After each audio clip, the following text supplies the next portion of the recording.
Well, I'm officially 50 years old, and here are the top 10 things that stand out in my mind today that have stuck with me on my first 50 years on this planet. Stay tuned.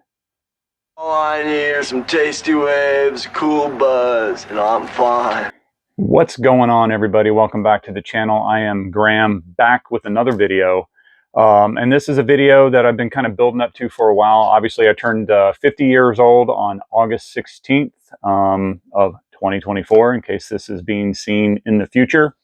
So I just sat back and kind of had a deep reflection on a lot of the things that we've seen now. I know we focus on Gen X a lot and people in our time frame, but honestly, everybody in every time frame, whether they're the boomers to, Gen Z and whatever they are now, but we all have certain events that happen in our life and they're always going to be different. I know the main things that every generation does share though is major events that take place that we all share in. And then you have, your personal events that kind of take place that sometimes either form you to be better or shape you to be worse. And I kind of have a little bit of both. So as a Gen Xer myself, I think a lot of you guys watching this will be able to understand some of the things and remember exactly that feeling. And then on a personal note, some of the things that happened to me personally that helped shape me in my belief, although some things were bad, they helped shape me to be a better person and who I am today. So aside from all of my kids being born, I have three, and the marriage to my awesome wife, Jules, those won't be on the top 10, but just know that they are first and foremost. And I love my wife and I love my kids. So without further ado, let's get into this. All right. Well, number one took place when I was 7 years old in 1981, and that is the attempted assassination on President Reagan. When he got shot, a couple people got shot, and then even his Secret Service taking a bullet for him while he was getting into the limousine and sped away. So, as a 7 year old, we're not, I would say back then we were always very patriotic in our country. It's a little bit different today. But growing up as a 7 year old in the 80s, 1981, we were very patriotic of our country. At least taught that way in school. We were patriotic of the flag. We were taught to respect the president, regardless of, I didn't know what a Republican or a Democrat was back then. I just knew that that was the president of our awesome country, and we learned to respect that. So, just like we did with the Olympics were a very patriotic thing back then. They were very serious to us, and they're not so much anymore. I didn't watch a single event on this last Olympics. So that was something that stuck out at a very young age, seeing the attempted assassination on our president then. And so for some of these younger generations, they're 7 year olds right now in 2024 that have the same situation that witnessed the attempted assassination of Trump a couple months ago or whatnot. So again, these are things that shape future generations, and this is one that shaped our generation. Number two, I think all of us remember this, and even the young kids know about it because now it's literally written into the history books and taught. But in 1986 is when the Space Shuttle Challenger exploded. Now, I'm trying to remember, I was either in fifth or sixth grade. I think I was in sixth grade. And we actually weren't watching it live. We were in another class or whatever. And I remember Mr. Garcia, our teacher, brought us in, very solemn and sad, and wheeled in the cart with the TV on it and proceeded, because we all knew that the Challenger was taken off that day. That was with the teacher that was going to be on board. And it was a really big deal. I mean, it was a really big deal. SpaceX launches now. I guess NASA, do they launch anymore? But it's not such a big deal anymore as it was then. Again, it was something that we were glued to the TV sets to watch. And when we saw the events unfold, at first, honestly, I mean, even as a 6 year old or a sixth grader, we're older, we're somewhat teenagers, but we're not, maybe there enough in our minds to comprehend what we saw. what did we just witness? And then it wasn't until we realized that wasn't just a rocket booster or something like that, that the shuttle had actually blown up, is when, it all sunk in. And they let us see that in school for a lesson, to let us know. I mean, it was a sad day that continued on for many weeks and months after that. But that is definitely something that stuck out to those of us in 1986. Moving on to number 3. In 1987, you had Black Monday, the market crash at that time that was the largest that ever happened based on points. Good evening. Today is Black Monday, the day the Dow dropped more than 500 points, the day the Dow dropped more than 22%, almost double the rate of the Black Monday that signaled the beginning of the crash of 1929. But this crash of 1987 is not just an American experience. Around the world, stock markets fell faster than a skydiver without a parachute. Now we drop 500 points in one day, a lot. But because the Dow is so high now, it doesn't affect it. But in 1987, the Dow was not that high. And the actual fall of the numbers by 400 or 500 points was actually worse than the numbers during the Great Depression. I remember hearing stories of, and I think it was the same thing during the Great Depression, but you had people that literally went from multimillionaires to broke and couldn't function, couldn't figure out a way to live, and they literally just threw themselves out of buildings and killed themselves. I think one guy walked in front of a subway or something like that. I could be getting my stories crossed, but I do know a lot of people lost all of their wealth overnight and then just ended their life. And so it was something that was very etched in our mind at the time. Teaching, they used it as a teaching opportunity to talk about, finance and government, and just, not that I really understood it that much at the time, but again, to have lived through something like that is, something, again, that helped form and etch my mind into the stock market and investing, what not to do, what to do, and the whole perception of wealth and capitalism in a lot of ways. And so moving on to number 4, one that was interesting, and a great time to be alive to see this happen live, and that was in 1989 when Ronald Reagan said these famous words. Mr.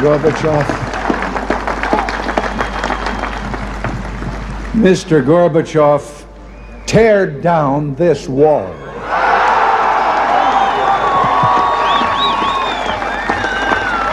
So, of course, it was the fall of the Berlin Wall. Now, interesting enough, I was having a conversation with my 15-year-old Roth. It was actually during the Olympics time when it came up. And whether they teach it in school, I'm pretty sure they do. Maybe he's just not paying attention. But he had no idea about East and West Germany. So when I'm trying to explain to him what the Berlin Wall was, he's just like, why would there be a wall through a city?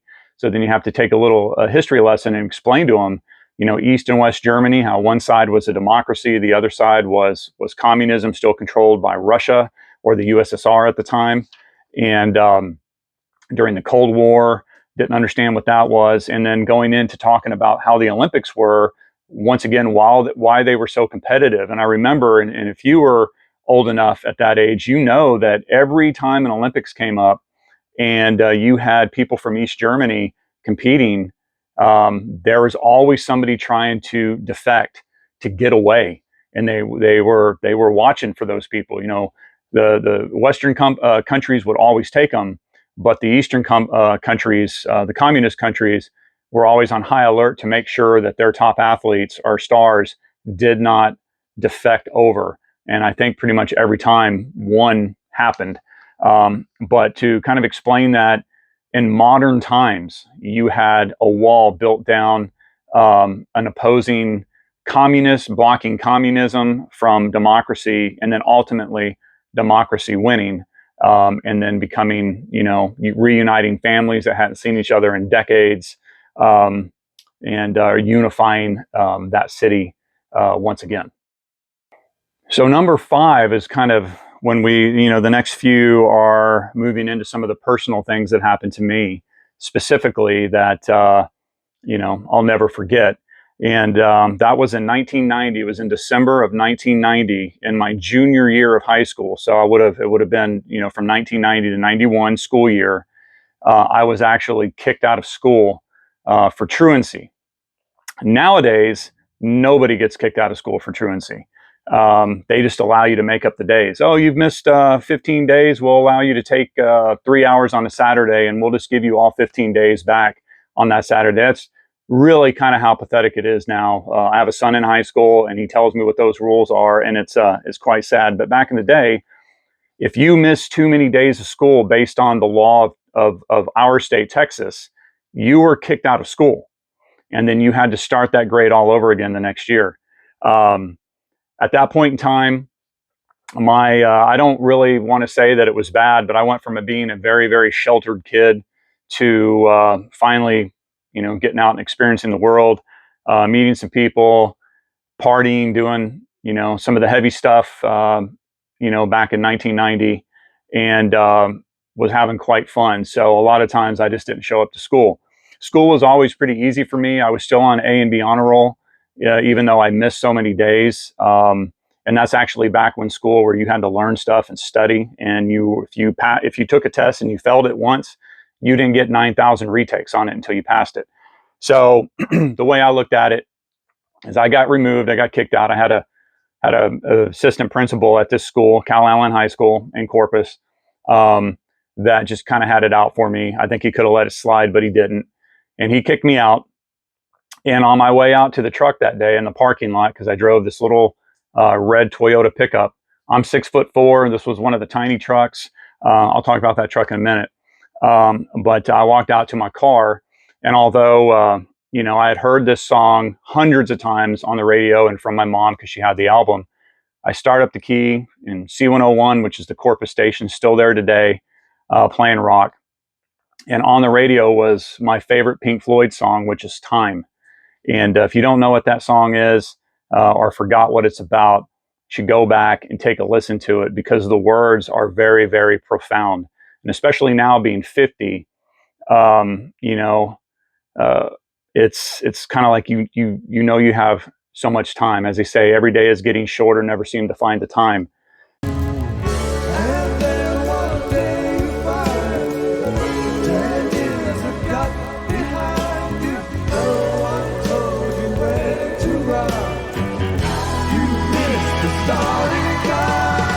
So that stuck in my brain, and I'm like, okay, it's time to go on to the next journey. And that was, I just went to Del Mar College, took my GED, got it. And what was funny is I told some of my friends, and they're like, wait a minute, you just went and took the test? I'm like, yeah. They're like, you didn't take the class? I'm like, what the hell are you talking about? There's a class to pass the GED test? I'm like, what are y'all, stupid? You know, I'm sorry, but you know, it's not hard. I guess it is. I guess you have people that take it, they fail it, they got to take it over and over again. So they go to this crash course that teaches you how to pass the GED. Anyway, I took it, passed it the first time, and then enrolled myself, I think at the age of 17, into Del Mar College for a few classes in that first semester. So that kind of started it. And but I was still on this path of, you know, not going in the right direction. And so that was short-lived until the next one. So as I mentioned, I had a little Toyota pickup, a little bitty red, single cab, stick shift, of course, because we all learned how to drive stick back then. It had a tape player, I think, that my stepdad upgraded and put in there. And it did not have air conditioning. They actually gave you the option back in the day. Do you want to pay for air conditioning, or do you not want air conditioning? I don't know what the hell my mom and stepdad were thinking in South Texas, 105-degree afternoons during the summertime, extreme humidity. They're like, hey, you know, first of all, it wasn't my truck. They got it for them. But when I got old enough to drive, you know, I'm grateful and that they allowed me to use the truck, and it pretty much became mine. But at that time in Corpus Christi in the late 80s and early 90s, there were pockets of skinheads. I don't necessarily mean maybe white supremacist skinheads, but more maybe soccer hooligans type skinheads, maybe some of them mixed together. But there was a lot of that going around. There seemed to be a lot of us battling with these guys from time to time. getting in scuffles, getting in fights, getting in brawls. And they always just seemed to pop up, at the most inopportune times. So I was at a party one night, and they showed up, living in Corpus near the beach. I never locked my truck. I always had the windows down because there was no air conditioning. So I had the windows down. And everybody knew it was my truck. And I'm sitting there, I don't even remember what I was on, but it was a lot. I was pretty laid out on the couch, and a friend of mine rolled in and said, "Hey, Graham, your truck's on fire." And I'm like, "What?" Now, somebody within their right mind at that time should have immediately went and grabbed the fire extinguisher that was there in my friend's apartment, and then ran out there with it. But nope, not me. Not clear, level-headed, on something, so not thinking clearly. I ran out there and kind of acted like Spicoli, like, "Oh man, it is." And by the time I went back in to get the fire extinguisher, it had grown and caught my truck completely on fire. And then this guy's van, I feel so bad. He was a military guy for CCAD, which is the Corpus Christi Army Depot, and then the Air Force base that they have up there, the naval base, I'm sorry, that they have up there. He had just bought this Plymouth Voyager van the day before, and I was parked right next to it. And it literally looked like Two-Face.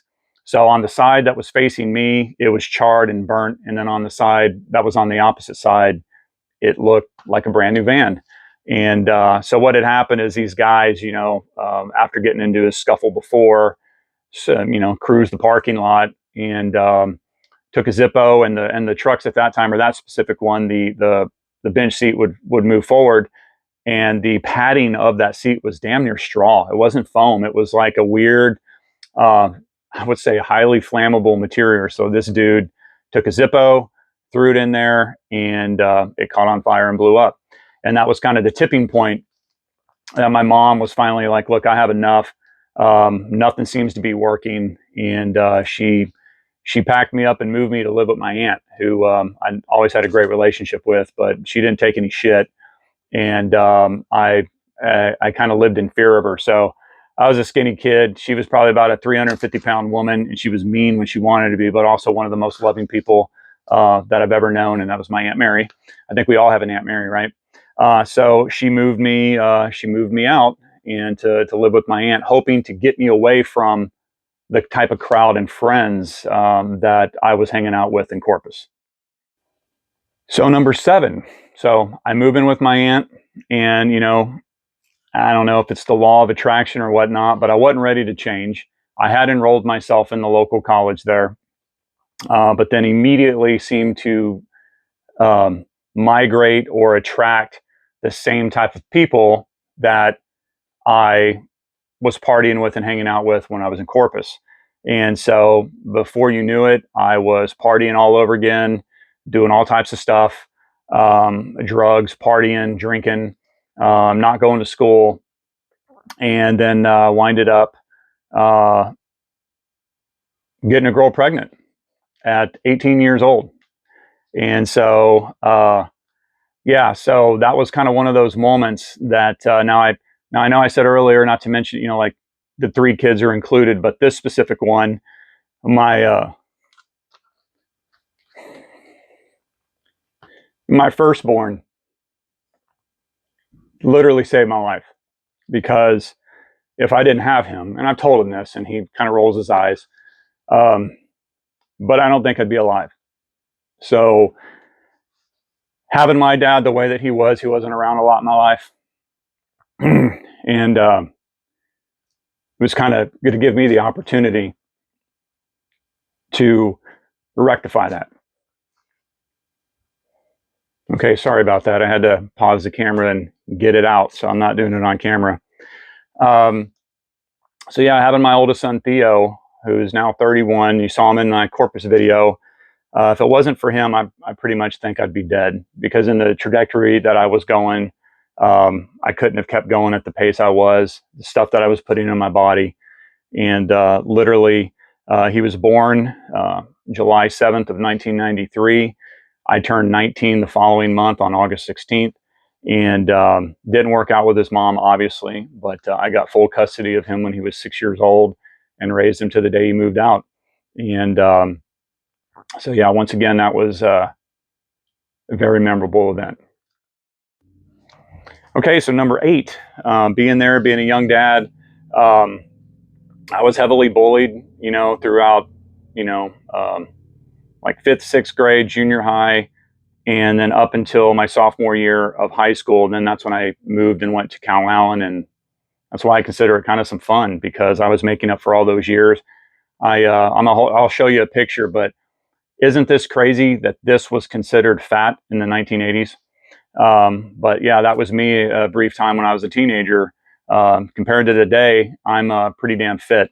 But back then, I got roasted pretty bad, and you just deal with it. Makes you stronger. So as soon as I became an adult and made my own money, I enrolled myself in martial arts, which is something that I always loved, and worked my way hard 3 or 4 days a week, training over the years. A few years later, by 1996, I received, at the beginning of the 96, like January, I received my black belt in karate.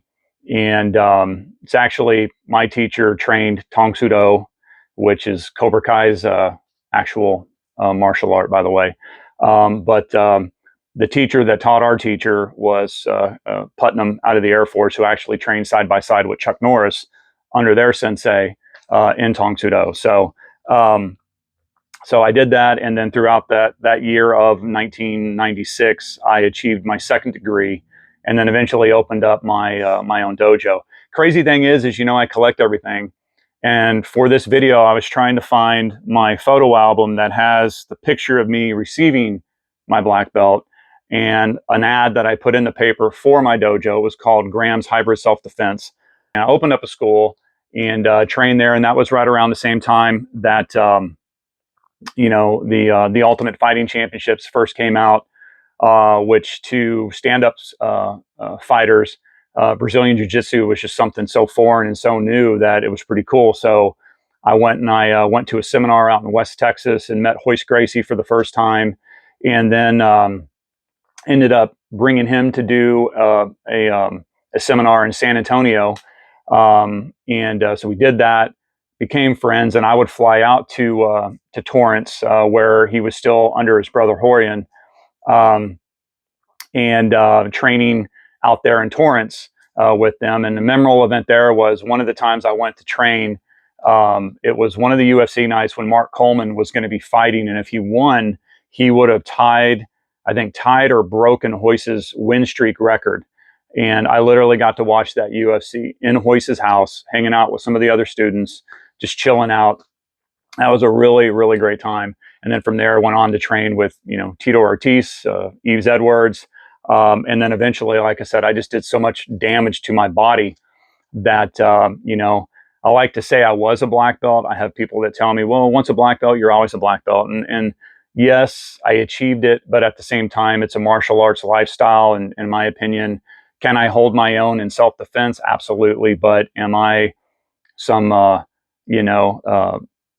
street fighter that can just whoop everybody? And that's absolutely no, because number one, nobody's tougher than everybody. But number two, I haven't trained in a long time.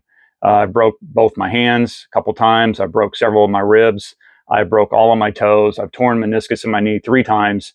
I've fractured a vertebrae in my back, and then non-fight related. Several years ago, I got hit by a drunk driver in the middle of the day, broke my sternum. And then, as y'all all know, last year I fell and broke my pelvis.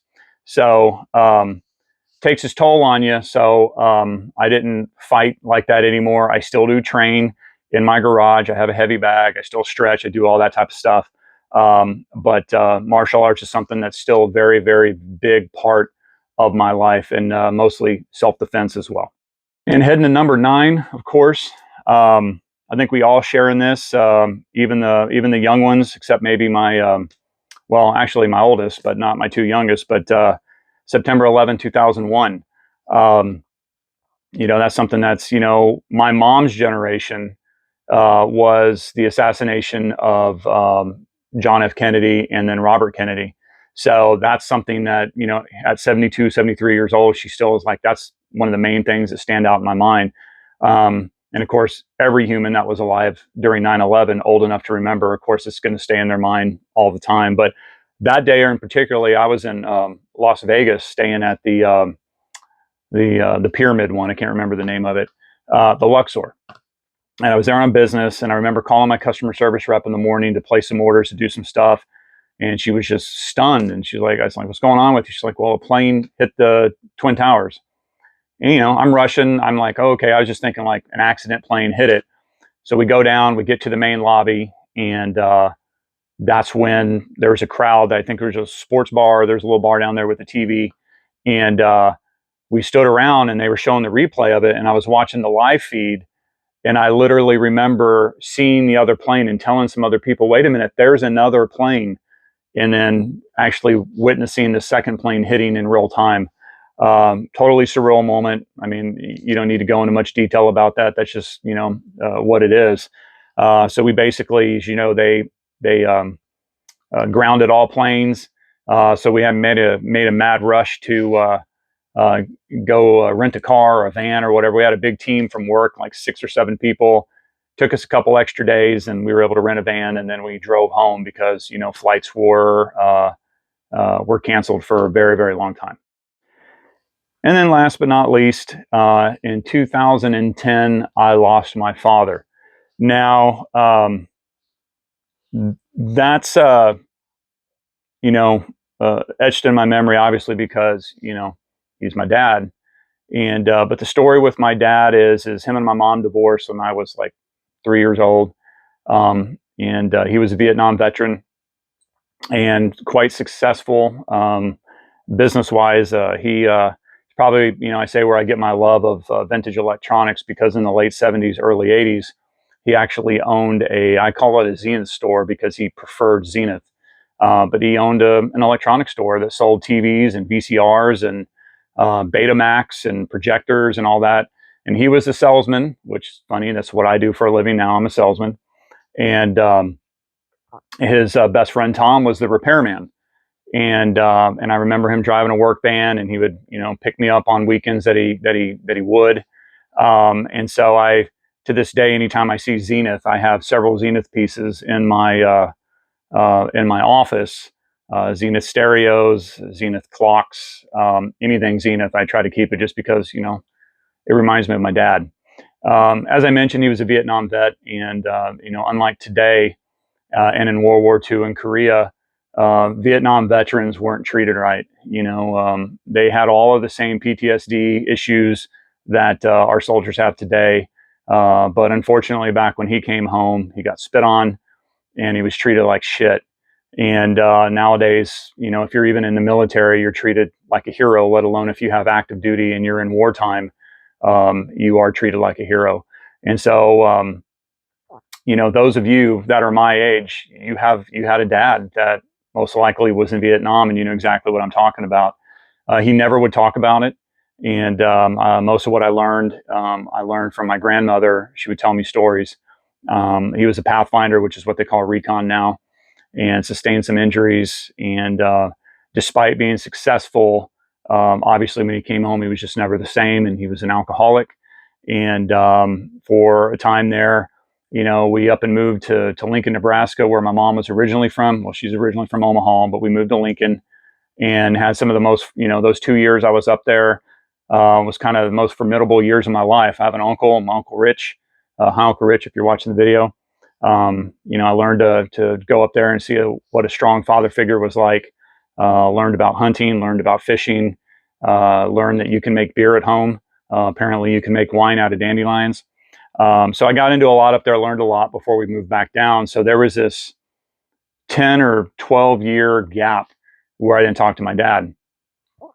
So when I was, 18 and I had my son, I called him up one day because, I knew where he was at, and I let him know he was a grandfather.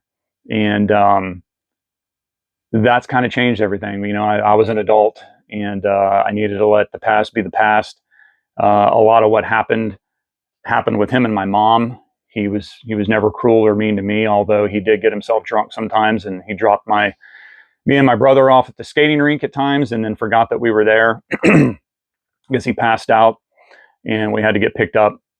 So this goes back to, what was it, number 7, about having my son.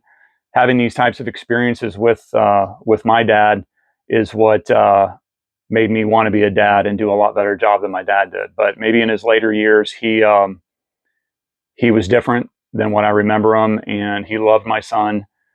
He got to meet all of my kids. Of course, my youngest was just a baby. He was only a year old, and my daughter doesn't really, remember him either, vaguely.